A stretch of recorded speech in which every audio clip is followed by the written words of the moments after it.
ممتاز صحافی investigative journalist مطیع اللہ جان کے خلاف گزشتہ سال آپ کو یاد ہوگا نومبر میں بننے والے مقدمے کو ایک بار پھر سے اچانک پہیے لگ گئے. کل پتہ چلا کہ اس کیس کی آج سماعت ہوگی. مطیع اللہ جان کو یاد ہوگا پی ٹی آئی کے ڈی چوک میں احتجاج کے دوران اپنی صحافتی ذمہ داریاں پوری کر رہے تھے. اس حوالے سے انہوں نے ایک دو بڑے سکوپ دیے اور یہ ان کے صحافتی کیریئر کے واقعی بڑے سکوپ ثابت ہوئے, مگر حکومت ناراض ہو گئی اور ان پر منشیات سمگلنگ کا مقدمہ بنا کر انہیں گرفتار کر لیا گیا. اس پر رانا ثناءاللہ کا کہنا یہ تھا کہ یہ مقدمہ من گھڑت اور جھوٹا ہے. جس نے یہ مقدمہ مطیع اللہ جان پر بنایا ہے اسے سزا ملنی چاہیے.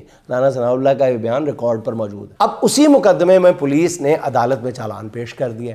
پولیس کا موقف یہ ہے کہ مطیع اللہ جان سے غالباً 4 سے 500 کلو یا پتہ نہیں 4-5 کلو آئس ہے اور یہ منشیات کی سمگلنگ میں ملوث ہے. رانا ثناءاللہ خود بھی ایسا ہی ایک بوگس کیس بھگت چکے ہیں اور میں سچی بات ہے کہ میں نے اس وقت بھی یہ کہا تھا, آن ریکارڈ یہ موجود ہے کہ میں نے کہا تھا کہ یہ انتہائی بیہودہ لغو اور بوگس کیس ہے جو رانا ثناءاللہ کے خلاف بنایا گیا ہے. اور آج رانا ثناءاللہ صاحب نے, آج نہیں یعنی جب پہلے یہ کیس قائم ہوا تھا, آج رانا ثناءاللہ کا موقف کیا ہے, اب کیا ہوتا ہے آج کل پرسوں تو میں کچھ نہیں کہہ سکتا. بہرحال رانا ثناءاللہ صاحب کو میرا خیال ہے کہ ایک دفعہ حق بات ضرور کر دینی چاہیے, اس کے بعد جو دیکھا جائے گا. اس کیس کی پیروی جو ہے وہ مرکزی حکومت کے تحت اسلام آباد پولیس کر رہی ہے. اب پولیس کی طرف سے جمع کرائے گئے جو من گھڑت شواہد ہے ان میں مطیع اللہ جان کو مجرم ثابت کرنے کی کوشش کی گئی ہے. آج کیس کی سماعت کرنے والے جج ناظرین اتنی جلدی میں تھے کہ انہوں نے کل کی اگلی تاریخ دے دی, جس پر وکیلوں نے اعتراض کیا ہے. تو پھر انہوں نے خیر جج نے پھر 2 دن بعد یعنی احسان عظیم کرتے ہوئے جمعرات کی تاریخ دے دی ہے. جس طرح ناظرین یہ مقدمہ چلایا جا رہا ہے یا اٹھایا گیا ہے اچانک, اس سے اندازہ لگایا جا سکتا ہے کہ حکومت جلد بازی میں کوئی فیصلہ لے کر مطیع اللہ جان کو